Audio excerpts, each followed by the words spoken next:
Okay, so if you look up at the top of the screen in the menu bar, you'll see there's a little icon with a finger pointing upwards, UPDD settings. That one is not normally the driver which is crashing your feedback on the board. It's normally the other one, the little finger there, which is beach balling, okay? So every time I hover over that, you've got the little spinning rainbow of death.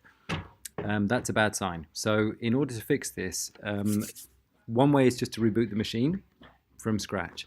That will fix it, but it's going to get tedious for you to do that every few seconds or a few minutes. This fix seems to work for at least a few hours. So if you go to launch an application, and then the easiest way is to just search for Activity Manager, ACT, and you'll see Activity Monitor there, sorry. So launch Activity Monitor, and you'll see that you've got straight away under CPU percentage, the UPDD gestures is not responding and it's taking up the majority of the brain of the computer.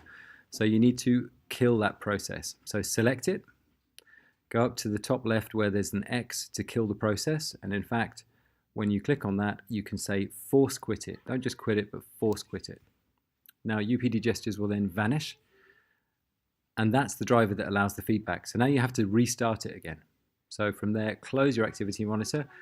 If you then come back into your applications again and look in the other folder, that's often where you'll find the actual UPDD app. If it's not in there, then have a look around and you'll see that somewhere, here we go, you've got your Smart Ink, there are the two in there.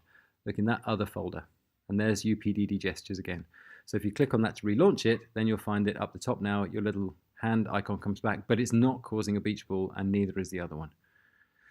So once you get into the hang of that routine, it's actually quite quick. It'll only take a minute or two, and that relaunches the drivers which control the feedback from the board and the ones that are getting bogged down. And we're going to contact Smart to see if there is an update to the driver which can solve this problem altogether.